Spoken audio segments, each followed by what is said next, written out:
كوكو كوكو حاجة قدام صوت halkan soo socdo soo socdo waa qolka koowaad qaabkan ayuu dhisan yahay waa soo geli doonaa xaggan ka soo geli doonaa laakiin waa dhismihii koowaad dabcan waa meelaha ay seexan jireen amiirada iyo dadka mas-uuliyiinta ah waayahay waxa uu leeyahay 3 difaac oo kala dambeeya qolkan haddaan xagga idin ka soo tusay dhagax rasaysan waxa ku sii rasaysan waxa loo yaqaan dhagxaantan iyo ciidan iyo niis difaaca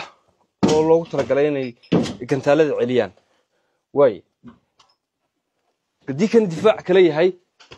qolka laftirkiisu wuxuu sii leeyahay difaac kale waa u jeedaa kana waa difaac kale oo loogu sii talagalay in waxa loo yaqaano gabaad looga dhigto waa kan qolku markaa halkaas ayay ku dhuuman jireen kooxaha waxa loo yaqaano khawaariista argagixisada ee Daacish halkan haddii qol amiir uu ahaa qolka kale inuu soo gudbaynaa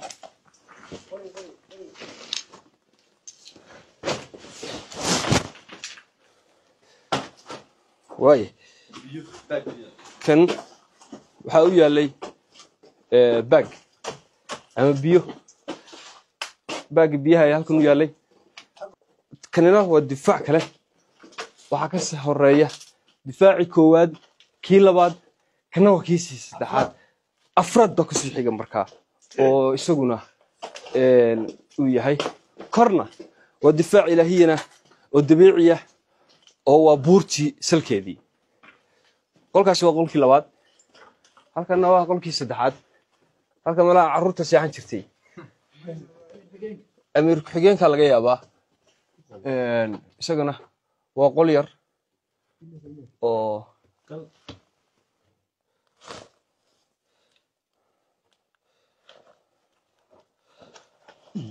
kalena waa qol yar oo kale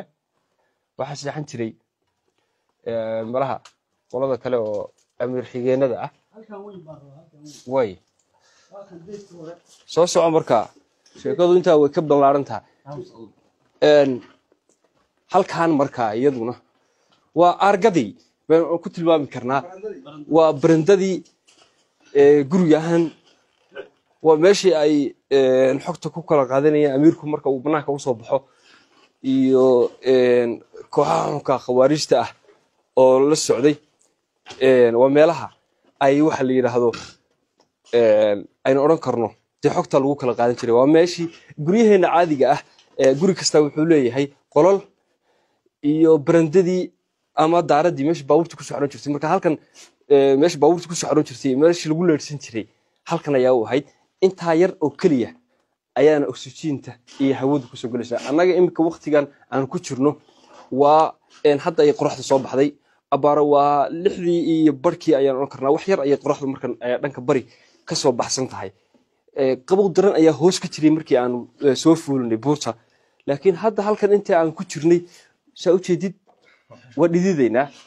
waxaana halkan ka muuqata waxa weeyaan oksijiin la'aanta iyo caburka waana nolosha ay ku noolaayeen dhabta ah oo ay ka doorteen tii wadamadooda guryahooda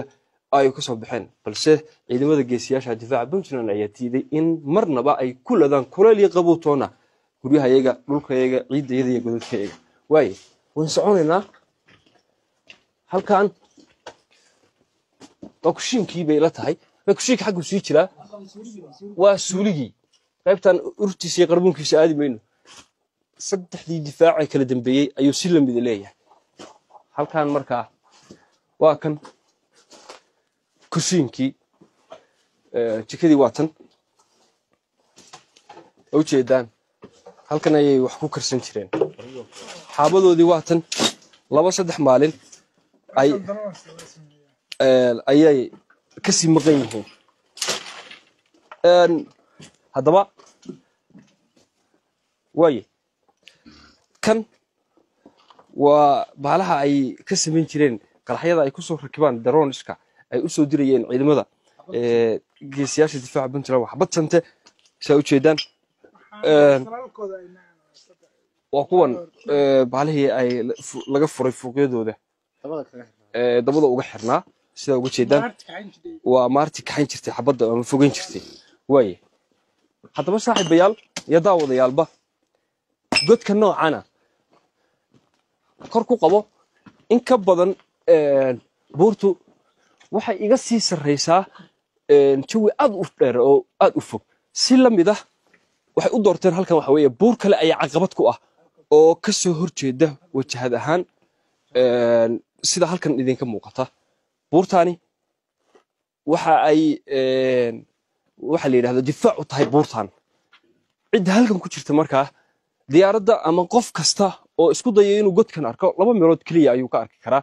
waa inuu intan yar ee bannaan ee hawada ah uu soo maro oo uu arko halkan hadduu soo maro markaa waxaa khatar ah inuu waxyeelo ay gaarsiiyaan difaacani oo waxyeelo u gaarsiiyo haddii uu isku dayo inuu soo korana oo uu yimaadana waxyeelo ka soo gaarsiinaya khawaarijta halkan ku jirta waa difaac dabiiciya oo ilaahiyana oo ay doorteen balse saaxiibada dhanka cidka ka saacidaya geesiyaasha ciidamada difaaca Puntland iyo joogta cusleed iyo nabaradii isdaba joogga ahaa iyo hawlgalladii sifaynta ah ee ay soo qaadeen khawaarijta ay soo qaadeen ciidamada geesiyaasha difaaca Puntland waxay suurto gelisay godkan sidan muhiimka ugu ahaa iyo aagan difaac in ay joogi kari waayaan adkeysan kari waayaan oo ay ka cararaan isla markaasina ay baneeyaan furintan muhiimka u ah tanina waa guul weyn oo ay gaareen ciidamada geesiyaasha ee difaaca Puntland ina keena buurtiin ka wada deganana marka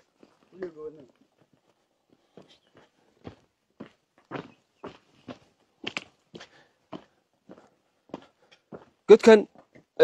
sida aan horey ku sheegay wuxuu leeyahay wax loo yaqaano meel aad u sarreysa ayuu ku yaalaa tira ahaan 3 wado ayaa soo gala anagu tii ugu hooseysay ayaan rabnaa maadaama aan kor u socon inaanu xagga dhulka aanu aadno wadadii hoose ayaanu aadaynaa awgeed kale war khayr ba ka sheekeynaysaa saaxiibaday waxay ii sheegeen inta aanan ka degin buurtan